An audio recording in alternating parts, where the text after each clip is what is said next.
Good morning, everyone. And please accept my apologies. I have a tradition of um, having to place my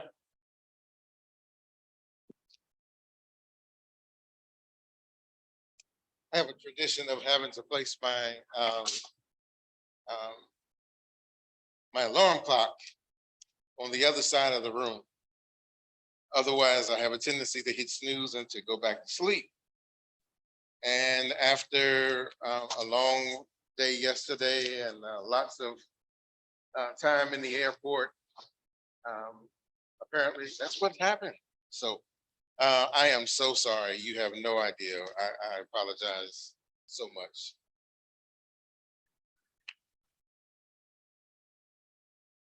Thank you. Thank you. Well, good morning again, everyone.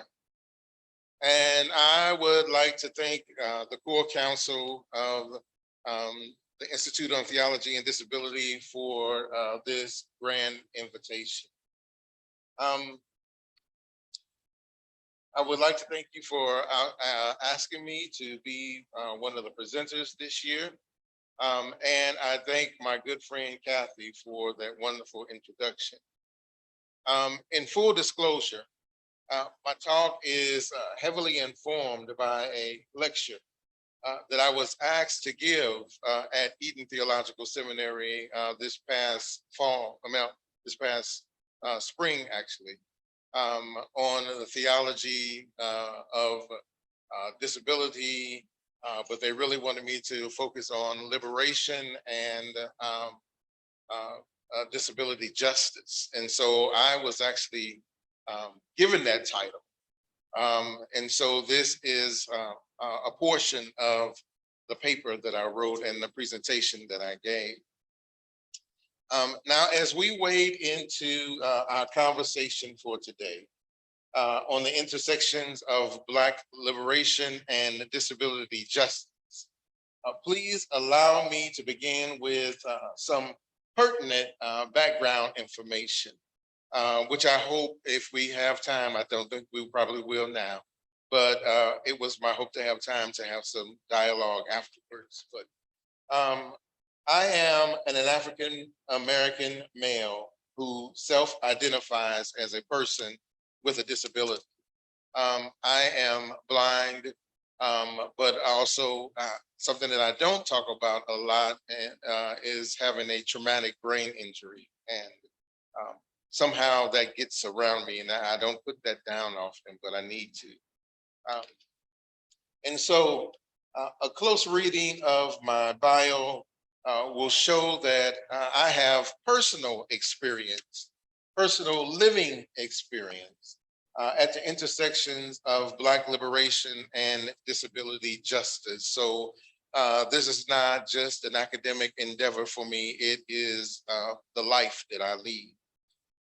I began advocating for myself, as you heard, at the age of 5 within a school system that that did not care for us, a school system that could not imagine a positive outcome for a child who was both blind and who lived with a disability. In my 5th grade year, I did not realize that I had a teacher that year who would change the course of my life. My teacher was angry with me because she thought that I was acting out in class because back then there was this time when they would ask you to read what's on the board, and I couldn't read it.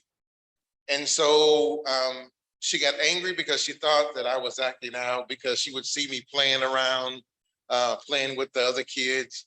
And so she just thought that I was just acting. And so she moved me, which changed her whole flow chart. She moved, I used to sit like 3 rows back and to the left. And so she moved me to the front row, which changed her floor chart because she had it in alphabetical order. And then she told me to read what's on the board. And I said I couldn't read it. And so she got angry with me, and she actually picked me up as a child and took my chair all the way up by her desk and sat me next to the desk. And she said, "This is your spot for the rest of the year." I did not realize that she had put in my records then that I was acting out in class, and I had what they deemed to be a behavioral disability. And so I was taken out of regular classes in my 6th grade year, and they put me in behavior disabled classes. And so in those classes, basically, you just sat in the room all day long.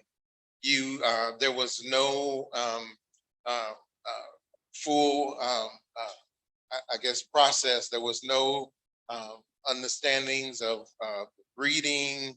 There were no lessons on mathematics, no lessons on social studies.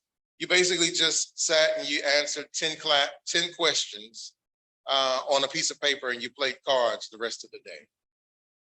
Well, I sat around in that class and I said, when I got to about the 7th grade, I said, this is not where I'm supposed to be. And I remember going to the principal, and the principal said, in order for you to be able to get out of these classes, you have to test out. And there's no way for you to test out because the curriculum, quote unquote, that you are under would not put you at the level at the rest of your classmates. Little did they know that I had been in conversations with my classmates because I was in the band and because I was in choir. And I had a father at the time who was working on his master's degree. And I had a brother at the time who was in high school. And so I would read their books. And so I went and I took the test. I told them that I would, and I took the test, and they came back and they said, well, you really don't belong in these classes. And so they put me in college prep classes from that point on, except for mathematics. Sorry, math majors. But other than that, I was in college prep classes. And so another time that a piece that I would like to share with you is when I was in college, actually, for my undergrad. And there was a professor who was there. I initially thought that he was telling me the things that he was telling me because I was a person with a disability. So he one day called me into his classroom and he said, you know what? He said, everyone is not college material. Perhaps a trade school would be a better place for you. I later on found out that he told several of my friends and colleagues and several of those who had gone on before me who were African American. He told them that. At this time I was in program was communications. And those people have gone on and if you look at the news, they're on the news now, they're anchors, they're doing work in radio, television, but it was what he told me that sent me actually away from college for a couple of years. I left, was working on the line at a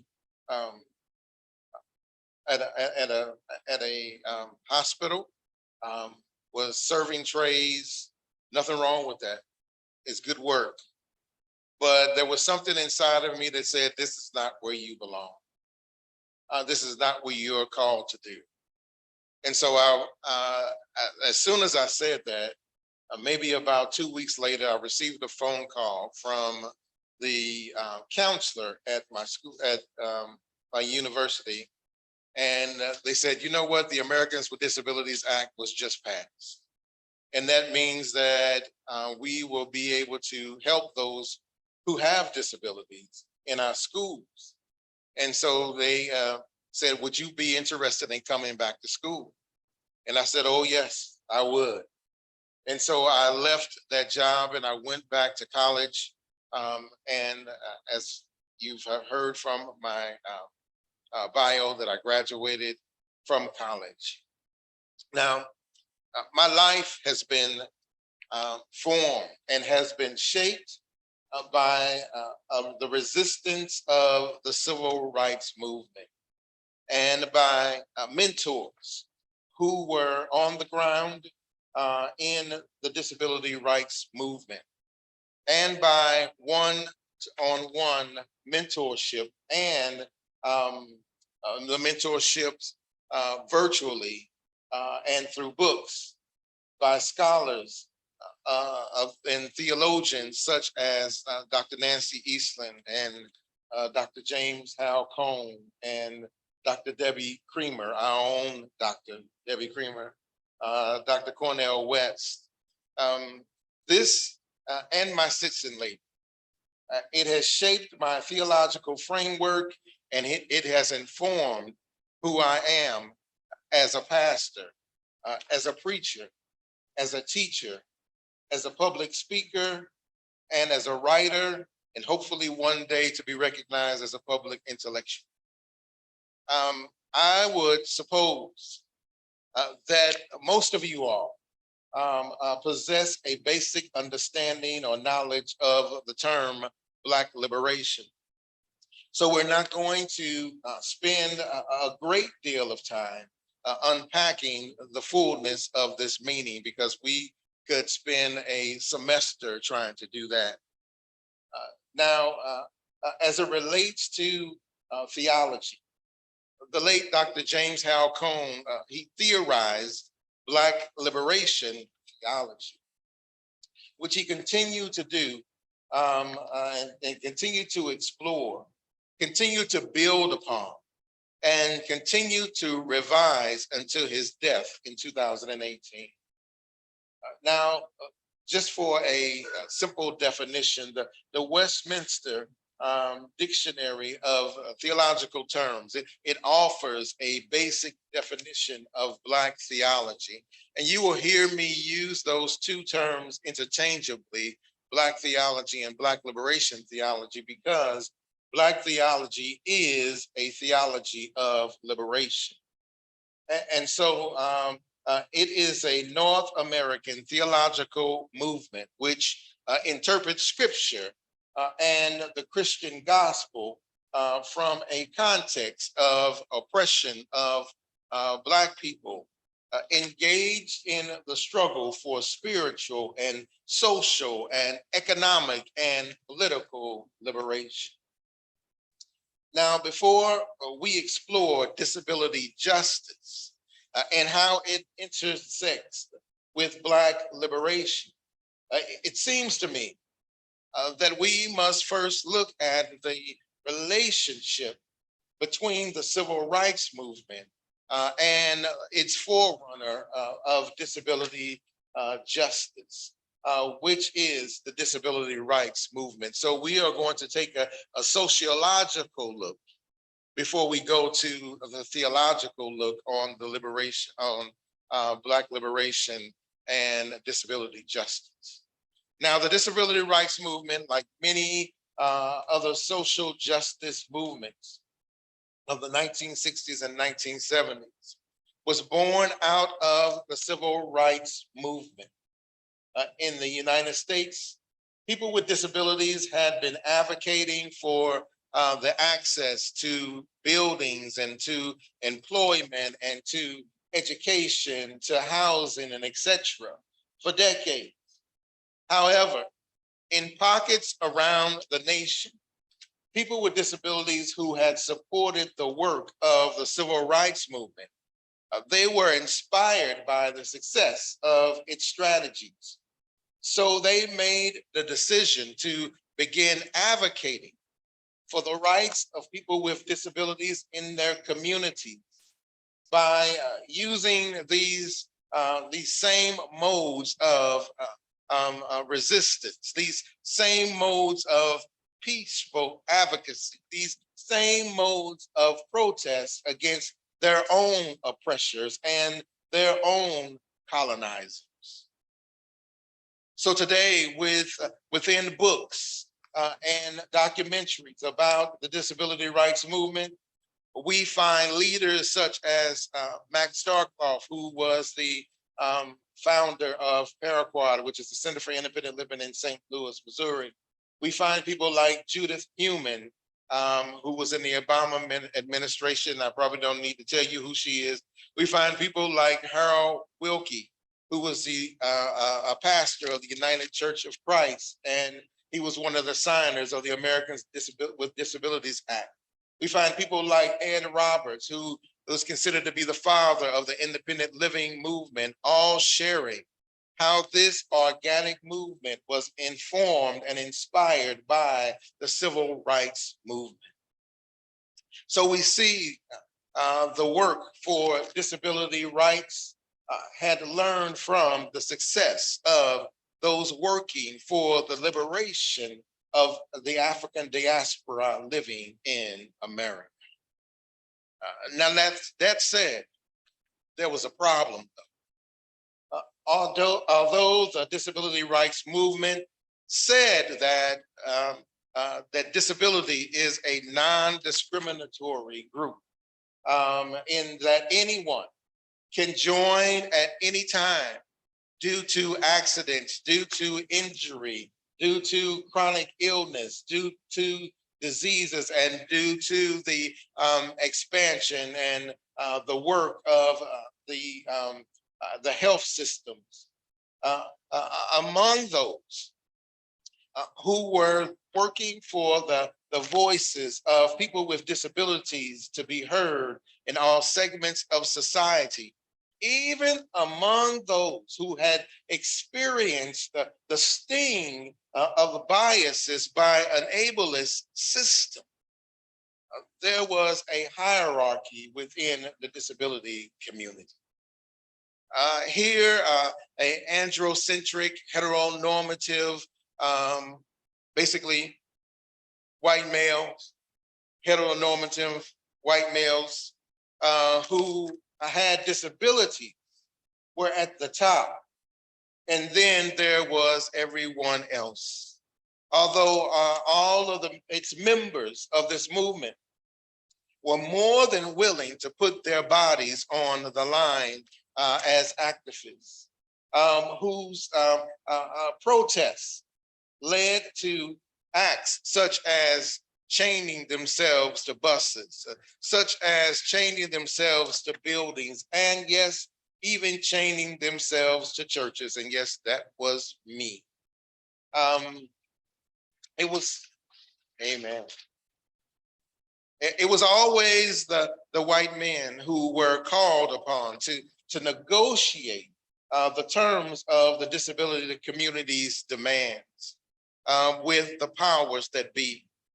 Now, in some instances, Black and brown people and women were at these tables. However, it was rare for them to get the recognition for the work in which they had done.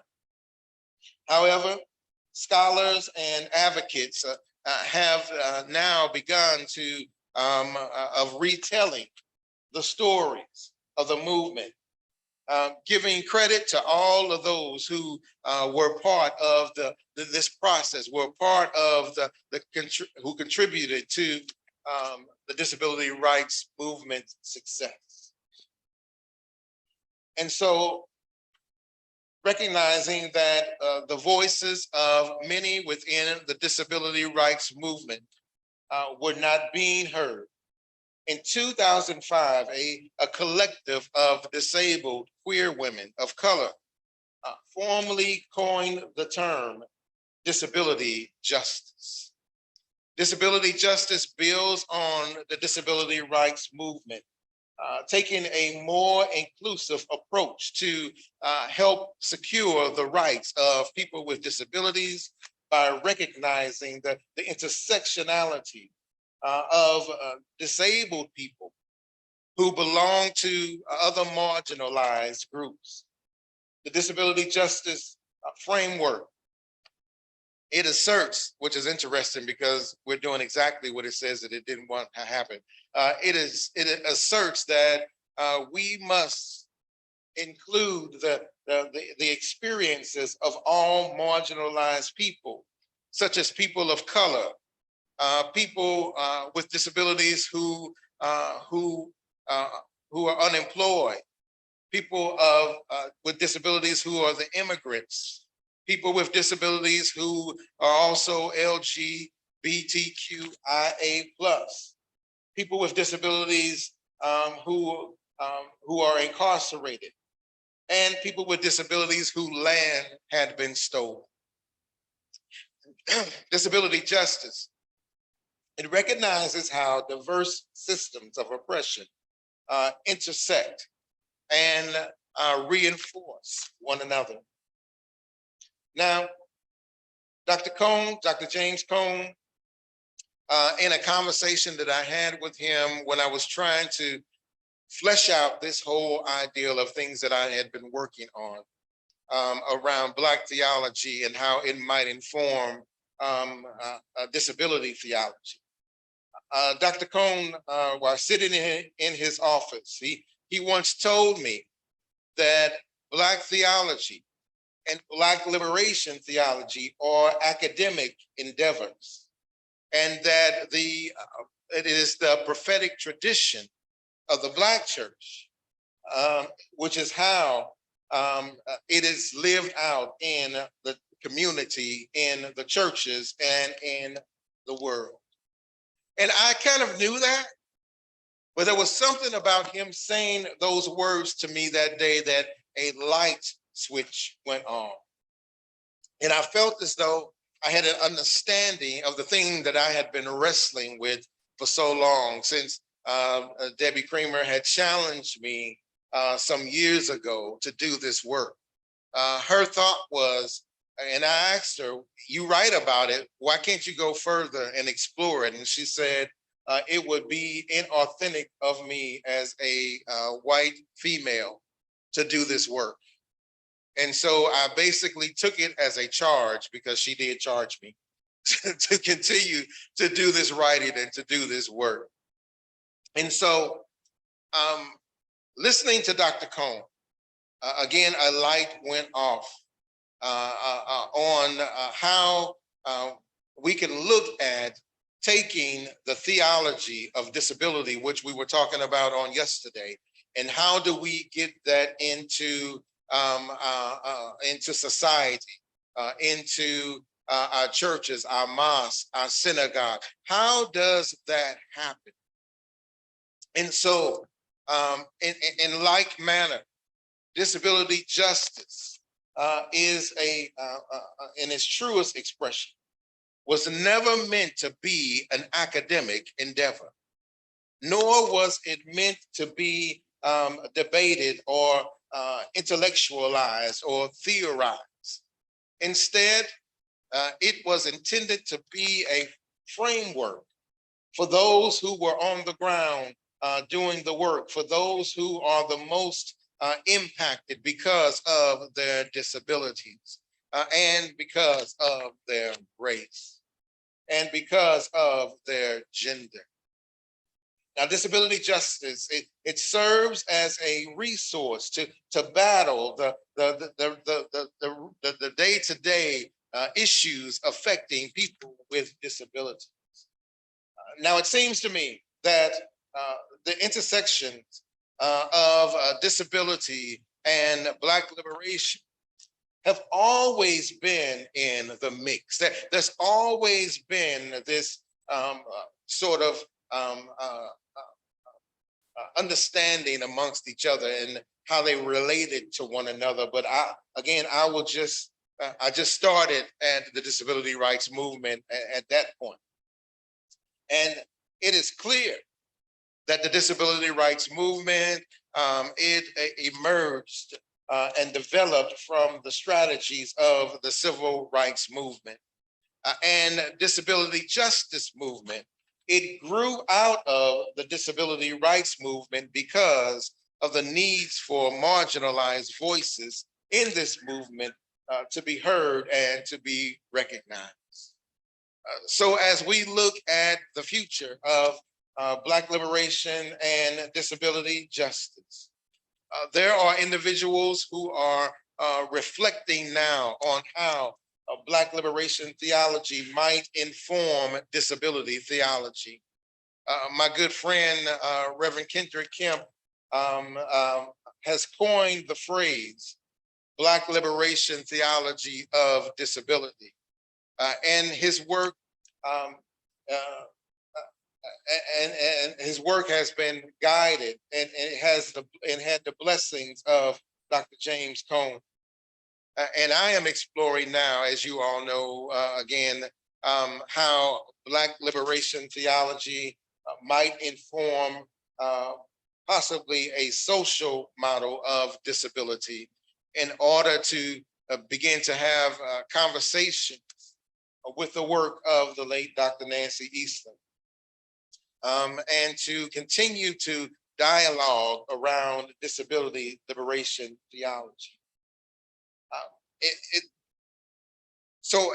Kind of an answer to one of the questions that was asked on yesterday about how do we take this out of academia, the work that we're doing here, and we see change in our communities, change in the public square, change in our, again, church, mosque, synagogue. It seems to me that one of the ways in which we can do that is to begin to take this idea of prophetic preaching and prophetic conversations to those settings. And it's one of the things that I want to see, and I've seen it work just in my own settings on how that bringing that prophetic word can help to change people's ideals, understandings, churches, again, mosques and synagogues, ideals and understanding around disability, because it becomes part of the culture of that church, of that institution, as opposed to just staying in these fine walls amongst ourselves. And I know that you all are already doing that work, and I look forward to exploring this further with you all. I look forward to exploring topics and the contributions in Dr. Kemp's, well, not Dr. yet, in Kendrick Kemp's upcoming book. It's an anthology around how Black liberation might inform disability. Now, while my commitment to disability justice began at the age of 5 through self-advocacy, it has now been turned outwardly to empower people with disabilities, to give them, to help to form a liberating theology of disability, to advocate in this emerging field, and to advocate for little Black disabled children to have a future so bright that they must wear shades. Thank you so much for sharing your time with me this morning. Again, I apologize. I cut my talk down tremendously because I know that we are running low on time. And so thank you for your generosity, for being so gracious and bearing with my nerves here because I was running in.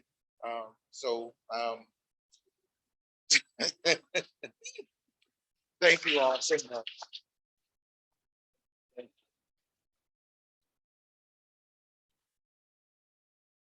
Thank you, Russell. We are going to have a moment here for questions and then take a short break before our next keynote. So what do you have for Russell? Topher has a mic there.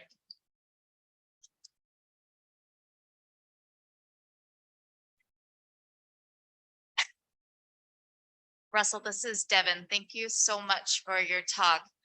My question to you is, what can those of us who are white do to be allies to you in this endeavor, which I think is so important, of Black liberation disability theology? What is the thing that us allies can hopefully do to promote you and your work and all the things that you want to accomplish? I think you just asked the question. I think it is important for us to realize this history, to hold to it, and tell it where we go. Because often this history is lost. And I believe that it is important for us to realize from which we've come, so that in a real sense, we continue to have these conversations, and in a real sense, we don't return back to where we've come from. And so you actually answered, and I'm not sure where you are and who you are, we're talking, but it is important, and I think for you, for allies, to do exactly what you stated in your questions. And thank you for that.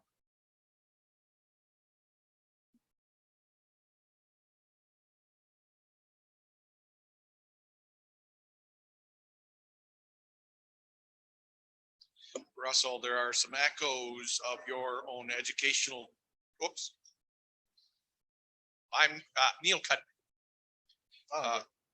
There are some echoes of your educational journey that are similar to mine. I too was misdiagnosed with a disability, ended up in special education classes. The importance of teachers in that journey, and the ability and the lasting impact if wrongly applied. And the importance of good observation, I guess. How do we communicate that more strongly? Because it's at that level too that is so critical. I know that again, so that the field has changed now. I know that there are more, I meet so many, particularly when they hear my story and they say that they had children in their classrooms who were experiencing the same thing. And so I am hearing now that teachers are recognizing their limitations, and they are also drawing upon teachers who have experiences in those areas. But I'm speaking, or as the term says, I'm preaching to the choir when I say this, of the importance of advocacy and advocating for particularly those who we know who are in a public school setting, for those of us who have disabilities to have the gumption to advocate for yourselves, to say that I know that there's more for me. And so if we can explain that and kind of instill that in our children, to say that what they're seeing is not necessarily the end of their journey, that they can do more than what others say that they can do. I believe that it is important for us to continue to do that. And thank you for that question, because it's very near and dear to my heart. I have also had instructors on the opposite side, teachers on the opposite side, who saw something and also said that this is not the end of your journey and that you can do more. Russell, Bill Gavina here. What Yay. Biblical stories or symbols keep coming back up for you that are kind of core to what you're trying to do, that you think, what kind of guide, how do you embody that in story, biblical story or symbol? So it is the voices, and I did not share, and let me back up, and then I will answer specifically your question. So one of the things that I did not say was that when I was a child, my I can recall my parents having a conversation again with teachers and with people in the medical profession who said that I would not be able to succeed in school. And I was outside of the door and they didn't know that I heard that. But something on the inside of me at that moment said, but what does God say? And it continued on with every time I ran into opposition, I heard this voice that said, what does God say about you? What does God say about this situation? But Bill, specifically, one of the texts that I hold to is Romans 12, 1 and 2. I beseech you, sisters and brothers, by the mercies of God, that you present your bodies a living sacrifice, holy and acceptable unto God, which is your reasonable service. But this is the part. Be not conformed to this world, but be ye transformed by the renewing of your mind. In other words, and this is talking to the communities, don't be like the people who are in this world who say that people with disabilities can never achieve. Don't be like the people in our school systems that say that people with disabilities could never rise and could never do the work that God has called them to do. Don't be conformed to this world, but have your minds transformed by God. And so that's the text that I hold to. I also know that I get pushback from some of my friends who work with people with developmental disabilities, and well, not pushback, just us kind of shaping our conversations. Because the thought that some people with disabilities, with intellectual disabilities, will never get to that point. But I am in a real sense like Nancy Eiesland, because I know to whom I'm writing to. And she was very clear that this ideal of a liberating theology of disability would not, it would not speak to or speak for all people with all disabilities because of the contextualization of the ways in which our bodies move. And so it won't work for everyone. But that is what I hold to dear.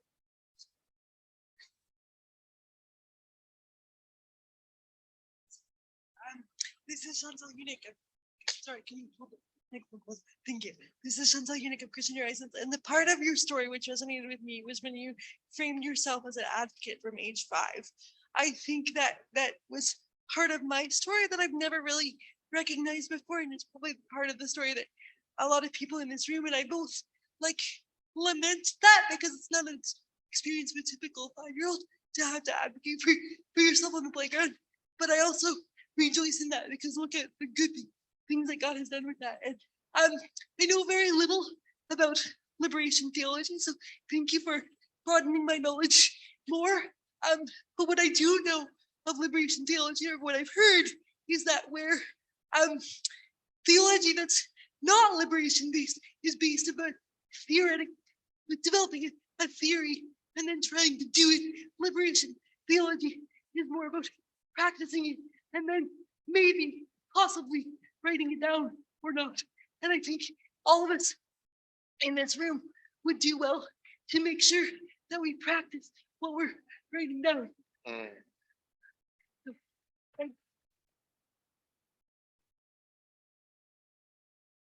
you are correct.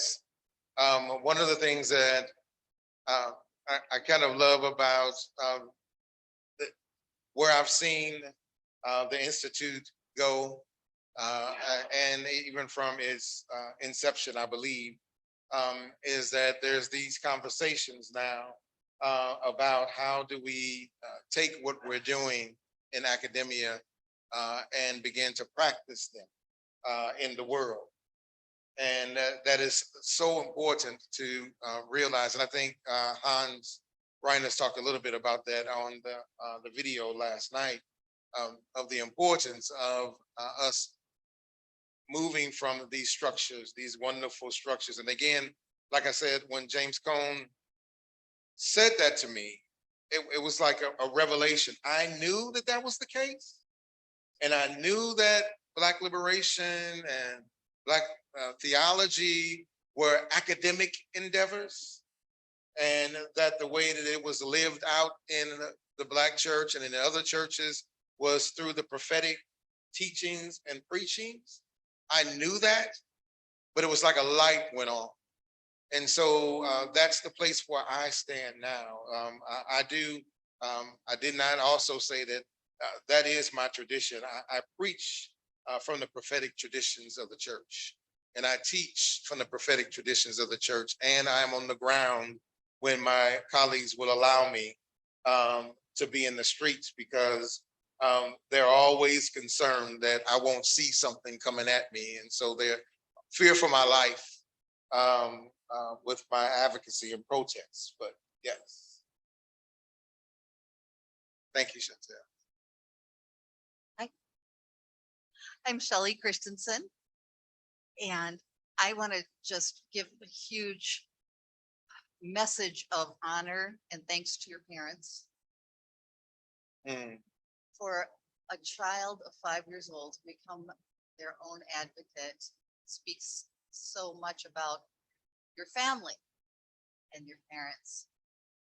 And I also wanted to ask your thoughts on helping parents get to that place that your parents came to, helping parents to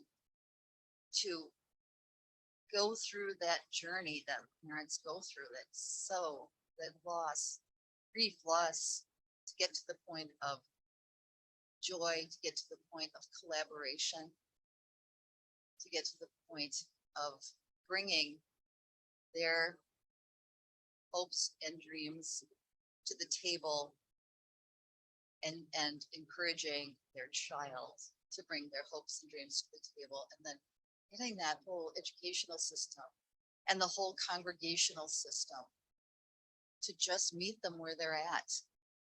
Instead of saying, we can't do this, we can't do that.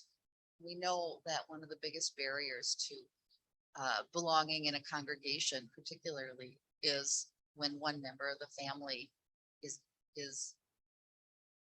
marginalized, is discounted, the whole family is just lost. So that's my question. What do you think? There's my question. I think you just made me cry. You brought out an emotion that I had not experienced in quite a while. Because my parents were struggling. When I look back in retrospect, my parents had no idea on what they were doing. They really did. But they were willing to listen to me. I credit my mom wanted to shelter me, wanted to hold me, did not want to see anything happen to me, just love on me. My dad, he wanted to make me a part of the conversation.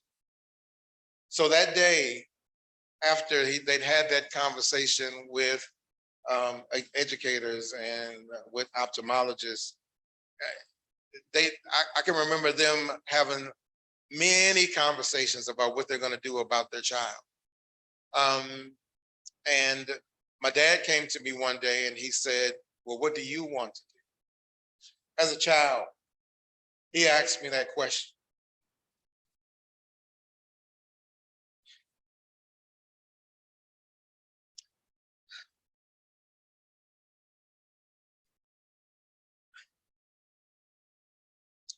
And I said, I want to go to school with my friends who I play with on a day-to-day basis. And so that was the beginning of this whole journey. It's because my parents continue to believe they're people of great faith, and continue to believe that whatever their child did, that it was going to be what God had intended for their child. So I would continue to encourage families of children with disabilities to continue to advocate for your children, continue to advocate and to make sure that you are at the table, of course, with the IEPs, if you're in America, the IEPs, but also to know your child, even beyond what the school system says that your child can do. I have known people who were students who were very, very, very smart. I have friends who went to special school systems through the system, and they had colleagues, friends who were very, very, very smart, but because they listened to the school, and the school that told them that they would never achieve, they never fully recognized the totality of who they might become. And so again, I just encourage you all to continue to advocate. I've known people who who were told that they could never achieve, they could never graduate from high school, such as my story, but they had other teachers who went to bat for them because they knew that that child could do it. And so that is so important for us to continue to do this advocacy. And whoever that was who said that, asked that question, I'm mad at you because you made me cry. We have one more question, and then Russell will be around today if you want to keep in conversation with him. Russell, I think you know who this is, but I do. but long, long ago, someone once said to me, "You gotta be who you is." And I'm so thankful that that voice continues, because so much of our journeys, though different, are the same. I'm so thankful that your voice is in this conversation. Thank you. Thank you. Thank you. All right, thank you. Thank you, Russell. We're so grateful that you can be with us and look forward to continuing the conversation today and throughout the week. We will take a short break and try our best to get started around 10:45 as the Spirit moves. So